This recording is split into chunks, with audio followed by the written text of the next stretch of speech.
Everybody, Sarah here at the Big Blue House Homestead. I'm planning my garden out today. I have to really get things set down in stone so I know where it's all going to go. And so I thought I'd bring you along and kind of share how it is that I do it. Anytime before I start to garden, I ask myself a couple questions, actually a few questions. And the first one is why I'm actually growing a garden. Am I growing my garden for fresh eating only? Maybe I'm just going to go out and pick some fresh herbs and some tomatoes and a couple, handfuls of beans. Or am I growing it for market quality? Market gardening, so that I can actually produce enough food to grab and sell and produce stands and farmers markets and things like that? Or am I growing a garden that I physically am going to be working on to can throughout the season?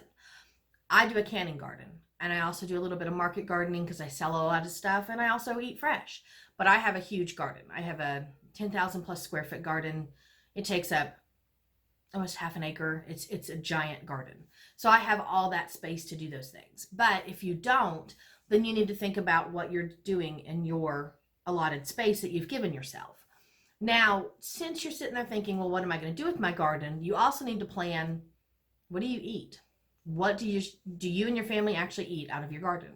If you're a family that doesn't like squash, don't eat squash. Don't grow them. You have no reason to. There's no guideline setting rules saying that you can't have a garden unless you grow squash. So you don't have to grow squash. You also think about, there are a lot of people that only like red tomatoes, and they only like green beans, and they only like, maybe one type of onion, maybe a sweet, not a red. So if you're looking to grow things like that, grow what it is that you guys are going to eat so you don't waste your time in your space. And then on top of all of that, it's a lot of work to maintain a garden, so you don't want to spend all that time maintaining something that you're not going to enjoy. Now, the other thing that I think is the most important is to find out where your sun location is. Now, if you think about it, you go out 3 or 4 times a day as the sun travels across your property.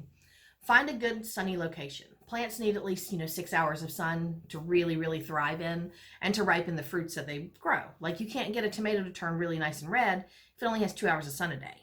So you need at least 6 hours of sun or more to be able to get that tomato to ripen. So find the position of your sun and then plan your garden accordingly to it. Now also plan crops. If you grow all your corn and sunflowers here and it blocks all the sun, then everything on this side's definitely going to shade out and not grow well.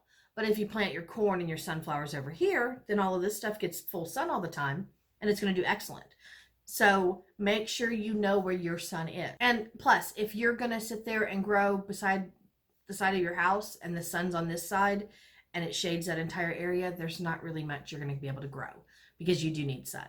So make sure you don't just look at the area that's flat and nice and pretty and where it would look nice around your house, but look at where your sun is so that you can actually produce good fruit and vegetables out of that garden. Another thing that I like to do is I like to meal plan. I go through my entire pantry before I plan my garden, and that way I know what it is that I actually have to grow again. For instance, I have a ton of tomatoes. I have to eat 3 jars of tomatoes a week before I run out when I start picking fresh tomatoes. So I have plenty of tomatoes to last me until the next season, but I only have 4 jars of banana peppers. So I need to grow more banana peppers this year and stock up on a little bit more. So looking at things like that, if you have 30 jars of jalapenos in your pantry, you don't need to grow jalapenos again. Not unless you just want them for fresh eating. And then instead of growing, 5 plants or 10 plants, you can grow like 1 or 2. And you don't have to worry about filling that entire space. So yeah, definitely meal plan through, what you've frozen, what you've dehydrated, what you've canned. And that way you know what you really need to grow again. Whenever you go to start your garden for the next season, you have to amend the soil. Anything that's been in there the year prior or even the season prior, it has taken all the nutrients out. And so you have to learn to amend your soil. So if you are not one of those people that throw brassicas in the ground during, fall and winter, which is all your cabbages and broccolis and stuff, if you don't do that, go ahead and amend as soon as you're done with your garden. As soon as you pull all of your summer and fall crops, go ahead and throw your amendments down and give them a few months to sit and season. And all that rain is going to wash the nutrients deeper in, and you're going to get yourself a really nice, good, healthy soil to be able to plant in. But if you didn't do that, or you did plant all those brassicas, well, once you start pulling those, you need to start putting down new compost immediately. Cover with leaves, cover with mulch, cover with cardboard, compost, all of that stuff. And get your soil amended to be ready for your season, because if not, you're not going to have good production at all. And you need to understand your seasons, and you need to understand your space that you're growing in.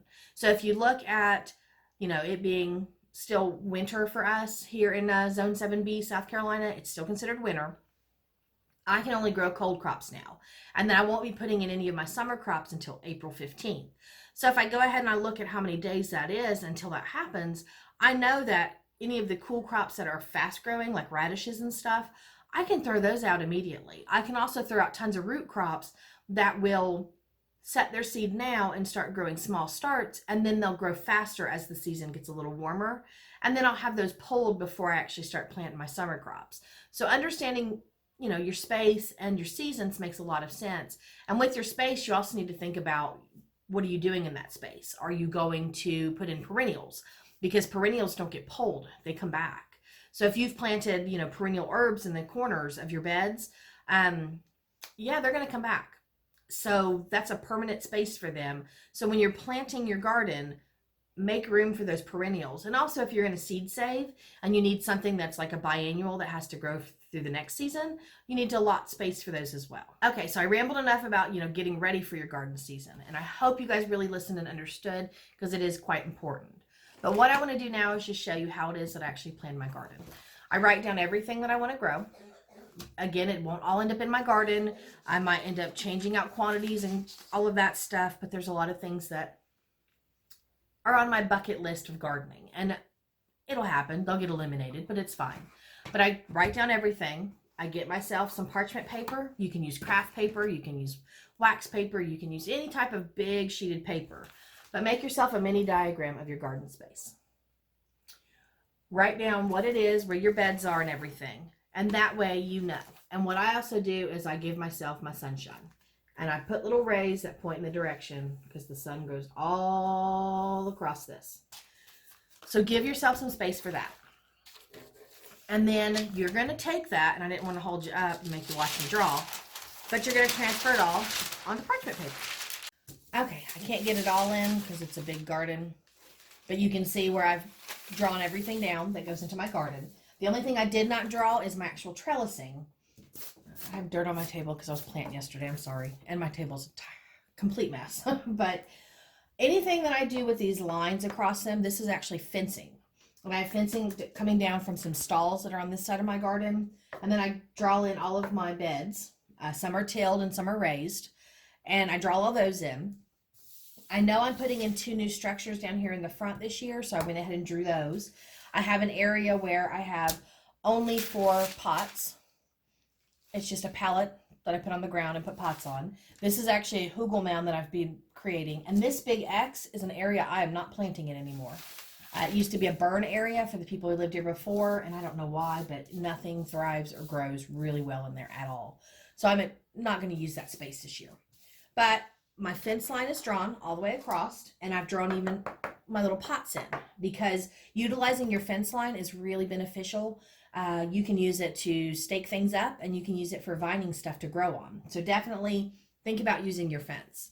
Now, I didn't draw in any of my arches and my trellises, because when I go to plan my garden, some of them I keep in permanently every year, and some of them I move around. But I know that I put them in between my paths. So where these are beds, I want to walk underneath my arch, and so I just draw some arches. So I know these are my arches, and this is where things stay. That gives me space to grow vertically, which means instead of growing my beans in a huge section of my garden here, I can just grow them up and over, and it's in a pathway. So I'm just planting in this small little space beside it. On both sides, that's where I'm planting my beans. And then I still have space here to plant something beside it. So hope that makes sense to you guys. But now I've drawn in my archways and where I'm going to put stuff. It's time to start planting. Okay. Post-it notes are your best friend when it comes to garden planning. I've already marked 3 of my raised beds that have permanent items in there, which is my garlic and my onions. I do know that this big plot over here, last year I did a third of it with beans and the rest with corn, but it's entirely going to be corn this year. So I'm going to mark that. And I have to find this place to put my emerald okra. And I went ahead and knew that I could plant dragon tongue bush beans around the outside or even split the bed some. So I'm going to just look for a nice spot where I'm going to put okra. And last year I grew it in this section. It did really, really well. So I'm going to put it back in that section again. So I went ahead and I put my okra in there. Now when it comes down to planting any of my other beds, I usually put a cattle panel of some sort down the center to grow tomatoes on. And then I have space on the other sides and on the ends to grow whatever else I want. So if I'm looking at this cattle panel, if I draw in pencil, I can erase this easier because it's not going to be permanent. So a cattle panel, I'm going to say we're going to put 3 spaces on this. And I'm going to put my mortgage lifter tomatoes in the center. And we'll put green peppers on the right. And maybe I'll do blue lake beans on the left. So if I put that on there, then that marks it. When I start to go through my list of all the stuff that I want to grow, maybe I've decided I don't want the mortgage lifters after all. Maybe instead I've decided that I want to do this as a row of cherry tomatoes, because I found a better area to put all of my mortgage lifters. So I can go ahead and write black cherry, Chadwick, and yellow pear. And then I know that I'm putting those 3 tomatoes down that line. And so what this actually does for me is it gives me the opportunity to move things around very quickly. If, for instance, I decided I do not want my emerald okra over here, I can just take it and I can find another bed that I'm going to put it in. And if I do individuals, if I put all 4 of those sticky notes down on this one area right here, then I know if I need to change out any of this at any point, I can just pick those up. So I can definitely go, well, I'm going to leave the zinnias in the back. That sounds fine. But maybe I want to take my zucchini and move it over here to this bed. And the kale I'm going to move further back. And then these beans that I wanted to plant, I don't want them over there because I already have enough going on. So I'm actually going to take them and put them in the very back corner of my garden. And that's what I do. So that's how I plan my garden. Anytime I sit down to do this, it just makes it so much easier if instead of erasing and writing and trying to fill in all these little areas, I can plan it like this. Now, if I've put things in stone and I've decided this is where it's going to be, like for instance, the Silver Queen corn, I can then go to my small diagram and write it in there. And that way I know anytime I pick up my notebook, that's where the Silver Queen corn's going. The good thing about this too is as long as you have, like me, this is my permanent setup in my tilled-in garden.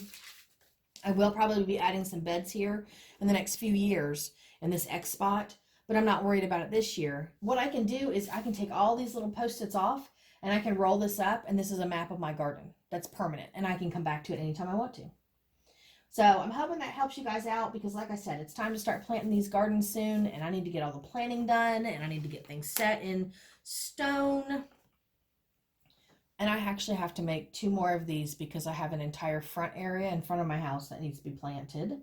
And I have a couple small side spots too. So, yay! Lots and lots of planting. So yeah, I'm going to work on this and get it done. Just make sure if you use this method that you understand that the sticky notes aren't always going to be like perfectly stuck down.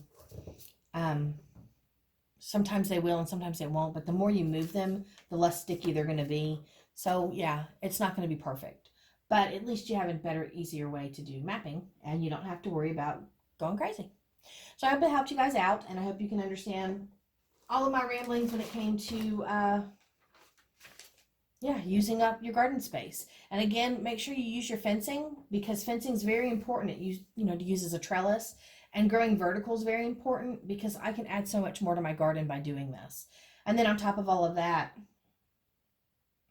it's really cool to walk through and walk around, and your garden's all masked, and it's like your own secret little garden that you get to walk around in. It's a lot of fun. So anyway, I'm gonna let you guys go, and I'll see you in the next one. If you're new to the channel, please hit subscribe. I'm going to be doing a lot of series about gardening and canning and everything that needs to happen with your gardens this year, because I love gardening. It's one of my passions, and I would love to share all my knowledge. So I will see you guys in the next one. Bye.